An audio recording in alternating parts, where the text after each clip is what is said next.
Recently, I've been in a funk where I've become saturated by all kinds of content, and specifically in the search for a dopamine reward through doom scrolling in social media, until a meme came up. On my feed, I usually get a lot of movie memes, and Martin Scorsese's Absolute Cinema meme is one of my favorites. After reading those two words, I thought to myself, what does Absolute Cinema mean? Is it something real or just a silly joke? In this video, I wanted to show you what absolute cinema is to me. So, why don't we start with this? Directed by Damien Chazelle, Babylon is a love letter to filmmaking. It takes place during the Roaring Twenties, just after World War I.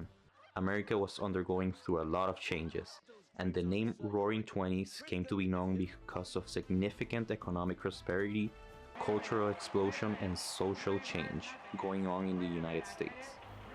In January of 2023, I went to watch the movie in theaters, where I was the only person watching the movie. While watching it, I was completely mind blown and kept thinking to myself, this is something people will talk about for years to come. I just want to be part of something bigger, I guess. Bigger than what? Bigger than this. I don't know, bigger than my life, bigger than scooping elephant shit. Bigger, better, important. Something important. To be part of something important, something that lasts, that means something. Something that I like about this movie is how meta it is. It is self-referential about itself, because the movie revolves around filmmaking, and specifically filmmaking set during the 20s, a time where synchronized sound became a possibility for movies. Hello, college! Now, going back to movies being meta, I would also like to talk about Victor Erice's El Espíritu de la Colmena, or in English, The Spirit of the Beehive. This movie also uses another movie as a part of its structure. Its narrative kickstarts once Anna and Isabel watch James Whale's Frankenstein. Anna is very curious about the creature, and she asks her older sister about him.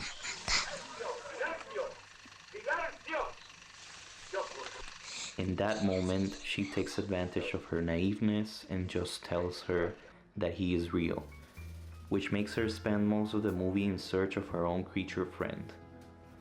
I thought that it was also interesting how Victor Erice contrasts his story with James Whale's. In Frankenstein, Dr. Frankenstein tends obsessively over his creature, and on the other hand, in Spirit of the Beehive, Anna's father tends to his creatures, which in this case are a hive full of bees. And as Rob Stone said in his book, Spanish Cinema, the film was wholly premeditated, but the most essential moment was when all this formal premeditation was wiped out by this moment. I think it's the fissure through which the documentary side of the film comes through the fiction. It's the moment I've always remembered. It moves me. It's the best thing I've ever filmed. Frankenstein fills Anna with questions that her sister Isabel answers with bluffs and supposedly withheld secrets. We're going to tell lies is the children's rhyme that plays several times on the soundtrack. Why did the monster kill the girl? And why did the villagers kill him? Isabel tells her that the monster isn't dead, that she's seen him near the village. Is it a ghost?